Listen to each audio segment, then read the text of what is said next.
before we go too far with talking about color, I want you to begin to work with it, which will set you up for the next, for the demo video.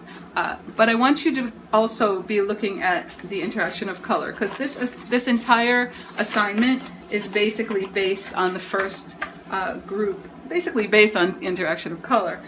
So a lot of the chapter is, the first bunch of chapters is about what we're doing in this particular part of the course. I want you to read about visual memory, color reading and contexture, why color paper instead of pigment and paint. Get it in his words. You know, the different faces of color and why, the layouts that we use and why, the language that we use to talk about color and how they affect each other.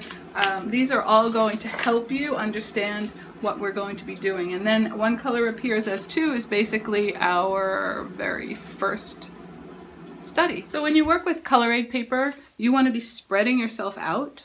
You want to open up your paper and really take a peek at it and really look at all the options. The reason why, one of the biggest reasons why we use color aid paper is because it absorbs light and the color quality is flat. These are screen printed pieces of paper that were, I won't say invented, but formulated by Joseph Albers during the 60s, and they became a great tool to be able to teach to his theories. So you want to open them up and you want to spread them out. Yours are going to look really like in order.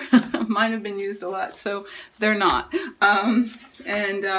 I know this is an expensive tool, but this is the kind of tool that, this tool itself for color theory, there's no replacing this. You can work digitally and you could experience that, you know, the experience of working digitally, and that's beneficial to a degree, but the actual physical act of comparing colors and looking at the way that they relate to each other and what they do to each other and how they interact. I mean, look at right here.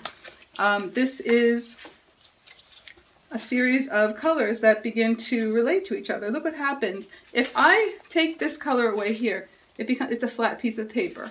But if I take this green and this green together, suddenly this color has become activated in a way it never would have been activated before. And that's because of what surrounds it. And this is an incredibly important part of working with color aid paper. So we're going to talk about color weight, color intensity, and we're also going to talk about saturation. So some colors are very saturated. A color like a red is very saturated. This is a very saturated red. This is a very saturated. They're both saturated reds, right?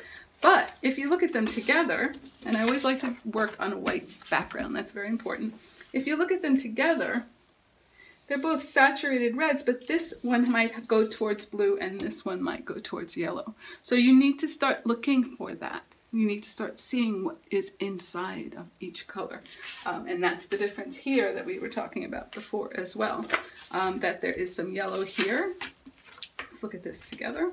This is heavier than this, just a smidge. And this has more yellow and maybe a tiny bit of black in there that this doesn't have, so you start to see all that. It starts to become sort of like the information starts to kind of open your eyes up. And again, you can do some of this digitally, but it doesn't engage you in the same way the paper does. It doesn't engage me anyway. And I've noticed that it doesn't engage my students as well either. So here's simply a group of colors that are, this group is similar in weight to this group. So they're similar in weight to each other, but this is a heavy group and this is a lighter in weight group. That's pretty obvious. So that logic is how we talk about color weight. So, and a little bit we talked about intensity before. We talked about saturation and intensity. That's a concept, right?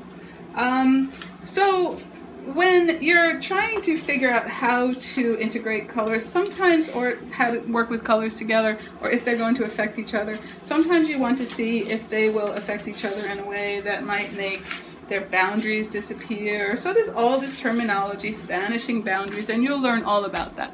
So this is our first conversation about color, and we'll move on to the next, to the assignment video, to the demo video for your first assignment.